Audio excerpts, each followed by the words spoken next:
Wow. Thank you very much, Rachel. Welcome to Morning at NTV. And Job Tezigatwa from Kampala Music School. Welcome to Morning at NTV. Thank you, you know, on Friday we like to do things different, and clearly that is very different. A violinist. I don't think we've had a violinist on the show before. Okay. Thank you.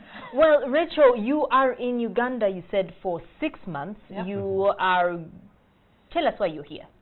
Well, I'm volunteering as a visiting professor to help the... A professor in violin? Well, yeah. Oh my goodness! So I'm teaching the violin teachers of the Kampala Music School, just sharing my experience of playing and teaching with them. So I've been encouraging them in their performing and their learning, and also talking to them a lot about the teaching that they're doing and encouraging them in that as well. So I've done a lot of both. So, yeah.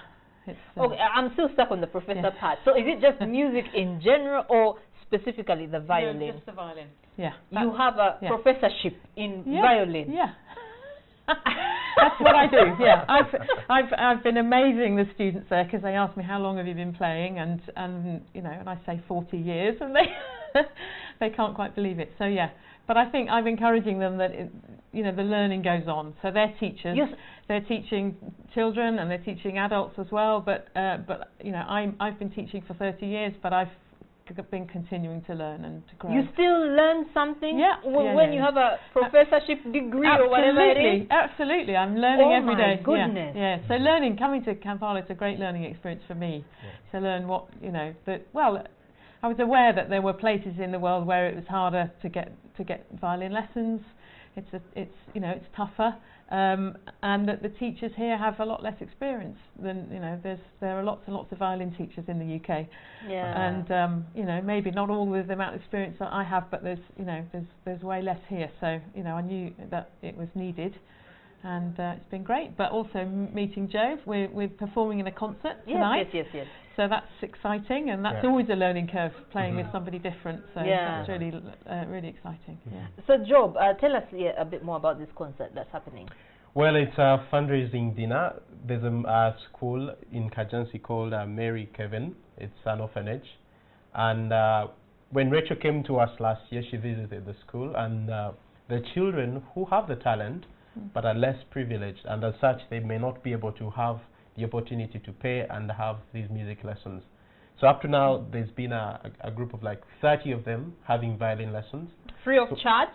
Apparently it's been people sponsoring. Okay. So when Rachel came this year, we decided, why don't we do a violin fundraising concert to raise money, at least so that these kids will be able to have lessons, the teachers will be able to go and teach them, and as such give them another way of having life using music. I was about to ask, why is music so expensive to learn? It's something like for the elite in Kampala. Well, it has been branded like that since the classical Baroque periods, because then the queens and the kings used to have the privilege to this. But the existence of actually Kampala Music School for the last 16 years is to see that the less privileged have the opportunity to receive music just like any other person. Yeah, but it's expensive to go there, so it's still...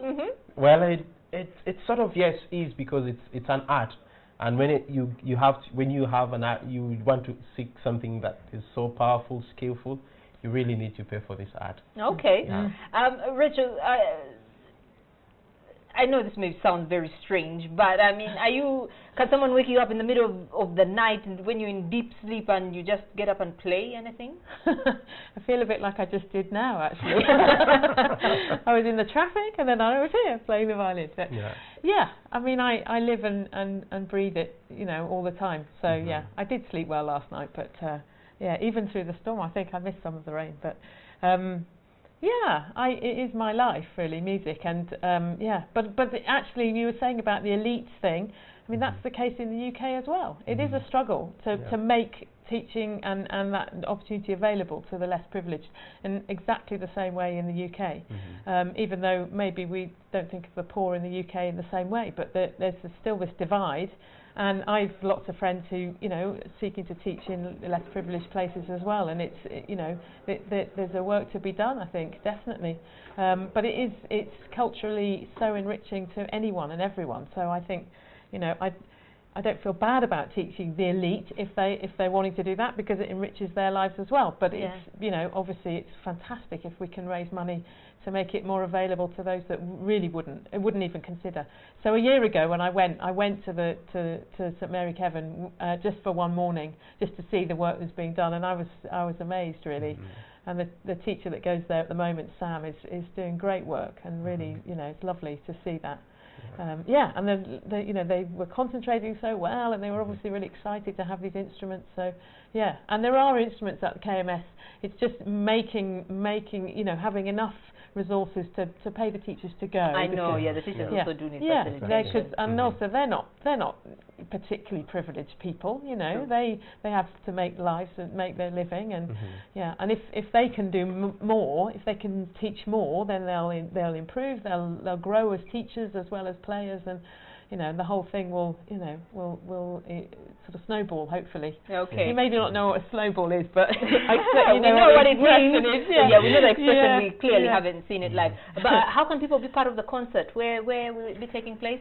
It's going to be at Shanghai Restaurant. Okay. Just near Tannen Avenue, next to British Airways. Starting, the gates are open. Not British Airways, they closed about 2 years ago. I know, but the people are familiar with that because it used maybe to be Citibank, Kampala Club. Yes, Kampala Club. Yeah. So gates are opening at 6:30, and when? Today. Today. Yeah, at 6:30. We'll have a dinner there. Well, for dinner, the tickets are all sold out, and the chef needed to prepare in time. So people can, at the moment, people can only come just for the concert. Yes, people can only come for the concert, and tickets for that are still there at 50,000 shillings. They're free to come and pay at the entrance, or to call Kampala Music School for that. Okay. Yeah. Well, Rachel, I think I will ask you to play us out. Okay. It's a Friday. I do not know actually how much you could play with that violin. But I could play. Well, I know most of the program will be with piano, but we couldn't bring a piano with us this morning. So I'm just going to play a little snippet of the last piece in the program. It's a really showy, sort of fun piece. It's kind of got some Spanish influences. And it's called a rondo, and I'll just play a little bit of the rondo, which is the kind of fun. You get the idea. Yeah. Okay. Okay.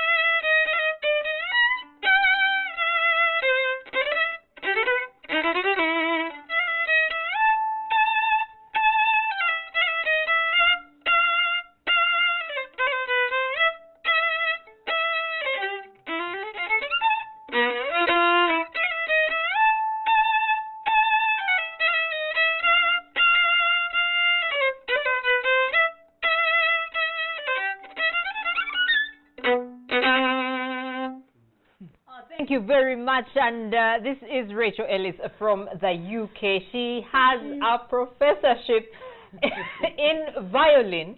I've never heard of that, but and she will be in concert this evening. Gates open at 6:30. Shanghai Restaurant, 50,000 shillings, and the money is going to a good cause. It's going to help talented but less privileged children from Mother Kevin, you said? Mary Kevin. Mary Kevin, Kajansi. Mary Kevin in Kajansi, primary school, I believe. So that is a good cause. And I do not know if you can play us one more piece, one more funky piece as we actually say goodbye, and have yourselves a great weekend. We will see you on Monday. Yeah.